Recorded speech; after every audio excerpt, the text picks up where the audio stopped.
All right, let's dive straight into this really powerful discourse from Acharya Vishuddhasagar. We're going to be exploring a concept that might sound a little radical. It's called Atma Dharma, which is the religion of the soul. And it's a path that asks us to stop looking outside and instead to look inward for the ultimate truth. So the whole thing really starts and ends with this one single absolutely stunning idea: we are all potential gods. And I want to be clear, this isn't some nice metaphor. It's presented as the fundamental, rock-solid truth of our existence. So what on earth does that actually mean for us? Let's unpack it.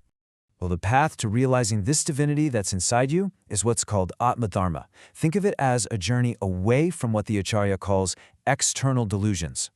All the distractions and things we identify with in the outside world, and a journey toward recognizing our own purity. The key is, it's not about becoming something new. It's about realizing what you've actually been all along. Of course, this leads to the big, obvious question, right?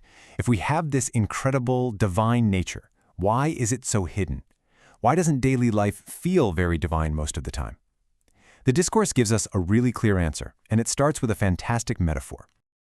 So the Acharya explains our spiritual journey using a banana tree. He says most of us start out as the Bahir-atma, the outer soul. This is the state where you completely identify with your body, your job, your stuff. He says this is like the flower on the banana tree. It's a temporary part that absolutely must fall away for the real potential, the Parmatma, or supreme soul, which is the fruit, to finally emerge.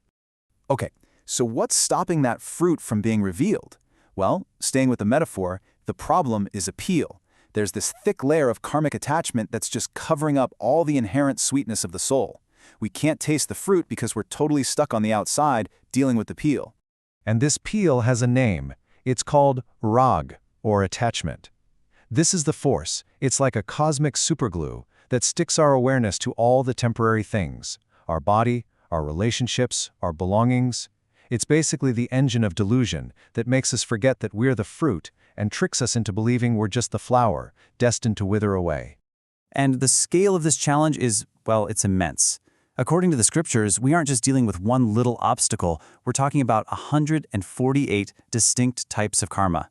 You can think of those as 148 different layers of that peel, this complex web that's hiding our true nature and keeping us stuck. But, and you have to hear this part, for all the power of that karma, it is never ever absolute. The soul has 47 inherent powers, or shaktis, that are completely indestructible. No matter how thick that peel gets, no matter how many layers of karma are piled on, these core abilities, like consciousness, bliss, and energy, can never be put out. They are always there, just waiting. So this brings us to the practical part. If our powers are always there but they're hidden, how do we actually start the peeling process? How do we break through the delusion and finally tap into that divine core that's inside? The answer isn't a fancy ritual or a prayer. It's about getting into a very specific state of mind. The key tool we need is something called a nirnayatmaka, or decisive intellect. Now, this is way more than just thinking or believing. It's about making a final, firm, 100% unwavering decision to stop wandering around in the external world and to accept the reality of your own divine nature as the only truth that really matters. Okay, so how do we develop that decisive intellect? The path isn't some vague idea. It's laid out for us as a clear 3-step process. So let's break down what each of these steps actually means. Step 1 is Agya Samyaktva, or faith through command. And the teaching here is super practical. It basically says, look, if you can't directly experience your own divinity yet, that's fine. For now, just make the decisive choice to trust the words of those who have, the enlightened ones. It's a totally valid and powerful way to start. It's like accepting their map as true until you can finally see the territory for yourself. Now, the second step builds right on that faith, and it requires a huge shift in your focus. A decisive intellect stops trying to fix everybody else. It stops wanting to get revenge, and it gives up the need to change the outer world. Instead, it turns 100% of its energy inward to correcting its own thoughts, its own emotions, the only things it can ever truly control. And this leads to the third and most advanced practice. The Acharya totally redefines what it means to fast. He says the true fast, or kashai ka upvas, has absolutely nothing to do with food. It is the conscious, active decision to stop feeding the real sources of karmic buildup. our inner inner passions like anger, pride, and greed.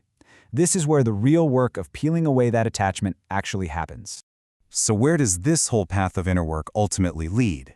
It's not just about becoming a better person in the way we usually think about it. The goal is something so much more profound.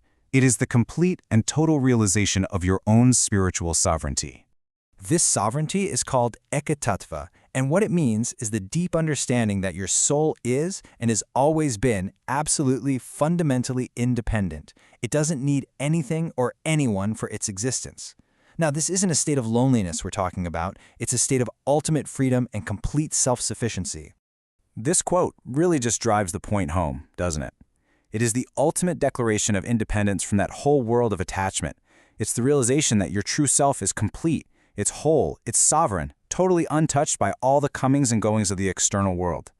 This right here, this is the fruit finally being revealed.